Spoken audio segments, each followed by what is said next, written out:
Let's start off with the Jello shots. So the first layer we're gonna make is blue. So that's blue Jello and some hot water. Stir that up. Let it cool down a little bit, then you add in your booze. You don't want them to burn off, you know. Stir that up, okay, and we pour it into our pan that's been sprayed with non-stick spray. Okay, put that in the fridge to harden. We go on to the second layer, we add in some gelatin to hot water. I know that looks weird, so you have to keep stirring it until it dissolves properly, okay? Add in some sweetened condensed milk, beautiful, and that's gonna give us a nice white layer.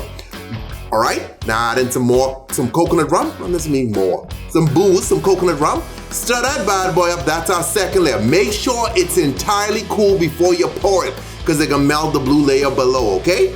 Put that in the fridge. Now, let's get ready for the red, okay? So we grab our cherries, slice off the bottoms, because remember, our Jello shots have some cherries sticking out of them. Okay, we have to be creative, it's what we do here, Tipsy Bartender. Okay, we're Picassoing it. Okay, so let's Picasso this bad boy up.